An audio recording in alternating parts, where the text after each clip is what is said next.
We're back now at 10 after 8 with more on the man suspected of being the Craigslist killer. 22-year-old Phil Markoff, an engaged medical student, is accused of murder, kidnapping, and armed robbery. NBC's Jeff Rawson has been following this story. He's in Boston this morning. What do they know about this guy, Jeff? Hey, Matt, good morning. They're just sort of putting this together. What they do know is this is not the typical profile of what you'd expect, a typical profile, I should put it in quotes, of a killer. 22-year-old man, a second-year med student at Boston University. He's engaged to be married. In fact, the couple has a wedding website up right now, counting down the days to their marriage. They're registered. This was, by all accounts, an all-American boy. Good-looking guy. Friends say he was very normal. Went to parties in college, the kind of guy that will be walking around the campus. He has no criminal history as well. That's something else that's very interesting. This is not some kind of sexual offender or a known drug addict or known to police. This was out of nowhere for the investigators. And exactly how did they find this guy? How'd they manage to track him down? They say that it was through a couple of ways. I mean, we've been showing you those surveillance pictures. That was important. Police got well over 200 tips they're continuing to follow, but also they went after him the same way they say he went after his victims, using computers. They tracked him through his IP address. When he logged on, it automatically takes your IP address. They matched that to physical locations. They went and they found him. Same way with his cell phone. In one of those surveillance pictures, you see him typing and texting. They tracked him that way. Police say they've actually been tracking him and following him around for days, watching his every move. All right, Jeff Rawson. Jeff, thank you very much. James Kehoe was a friend of Philip Markoff's back in college. Today, contributor Dr. Gail Saltz is a psychiatrist, and Pat Brown is a criminal profiler. She's in Washington this morning. Good morning to all of you. Good morning. James, let me give a couple of the ways they're describing this guy. He's a medical student. He's clean cut. He's smart. He's preppy. He's engaged. I mean, so this is more in line with the guy you can imagine, right? Basically, it couldn't be more accurate. I mean, that's the guy I knew. He's as soon as I met him, he was one of the first people I met when I went to college. I think I even helped him move into his dorm room for a couple hours. But he was one of the first guys that I actually connected with. He was intelligent. Seemed like a nice guy. He was fun. He just wanted to go out, live life, and that's basically what I wanted to do. And that's why we became friends. So contrast that, Gail, and you wrote a book on this subject. Here's the clean-cut, preppy, engaged medical student with the guy police say was a predator and a cold-blooded killer. These are two very different lives. They are. And he's managing to keep them separate at some points. Completely. And there are people who do lead secret lives. And actually, if they're leading a secret life, this is not an unusual scenario. So, for instance, in the case of like a Foley or a Haggard, that you have urges, intense, maybe sexual urges, violent urges, something you want to do, and you lead a life on the surface that's the complete opposite. But you see, what a lot of people are probably asking right now, and not with someone like James who was with him in a dormitory for a year or so, but family members, really close friends who see this on a daily basis, and the people are going to ask, there must have been warning signs. Yes. Why were they missed? It's very possible they were, and they were subtle enough that they were interpreted as something else. So, for instance, here you have a first-year medical student.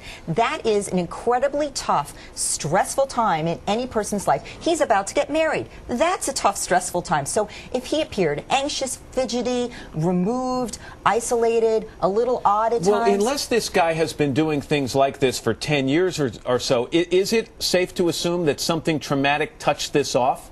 A lot of stress could have made these urges more unmanageable and made him want to act them out. Pat, let me just bring you in here, Pat, because one of the things that struck me about this as these crimes were unfolding last week is how quickly and how frequently they were unfolding. This wasn't a guy, whoever did this, if it's Philip Markoff, fine, but this isn't a guy who would commit one crime, go back and cool off for a couple of weeks, and then go out and commit another. There were like 3 crimes in a couple of days here. Right, Matt. I think we kind of had the reverse that we usually see with serial killers. Serial killers usually have something going wrong in their lives. They've lost their girlfriend, they lost their jobs, and they get angry and frustrated, and they want to get their power and control back, so they go out and kill.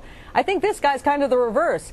He's probably a little resentful of the life he's leading, that the pressure he's been under all his life to do this and to do that, to be the medical student, to go to college, to be get married, you follow the path of everybody. And I'm guessing he's probably said things before how he doesn't really like this, but people maybe have ignored a little bit of this. But I think as the impending marriage is coming up, what he's doing is saying, you know, they expect me to do all this stuff. You know, I'm going to do stuff my way. I'm going to have my fun, and they're just not even going to realize what I'm really about. And Pat, let's talk about the murder element here, because it doesn't seem that is his primary goal here, because unlike a Bundy or a Gacy, if murder were his goal, he would have caused harm to more of these women that he's connected with, correct? Right, but I don't think his goal wasn't just getting money either. This would not be his reason for doing this. I have heard that his friends have said he was rather misogynist. And so I'm guessing that he has an anger against women, an anger against society, and he's found this particular method which he thinks is fun and enjoyable. Well, let me interrupt for a second. We might find out, wait a minute, Matt, we might find out if we look back that there's some other elements of power and control he's used against women, like perhaps date rape or something to that effect. Well, let's bring James in on that one, Pat, because you know he was there in freshman year. Was there an issue with women? Right. You know, I would. One of the things that that actually, the more I thought about it, kind of struck me about him was that he was, you know, for all intents and purposes, a guy's guy. I rarely ever saw him, you know, out with the woman. He was always the one that would go out with any of the guys on any given night, which didn't really strike me as, you know, a sign of, you know, misogyny. But the more I think about it, the more I realize, you know, one of the normal things people do in college is, you know, just try to go, you know, find someone of the opposite sex to connect with, and that wasn't something he really seemed to do. And I think, you know, if you combine that with the fact that he was, you know, pre-med, he had, you know, his, I'm not sure, but I believe his father was a dentist or something along those lines. This pressure from his family to succeed in that kind of capacity. And that's something that, you know, in my mind can make a lot of people snap. You know, you combine that with his potential, you know, misogynist beliefs, and, you know, I could see where this could possibly come from. Well, I think people actually are often struggling with, I mean, people have lots of fantasies, but they don't necessarily need to act out on them. But some people have some sociopathy, in other words, you know, questionable moral compass, combined with intense urges. And we might find early on in his life he had some traumatic difficulties. All right, Gail and James and Pat, thank you all. Appreciate it. You're welcome. Thanks, Matt.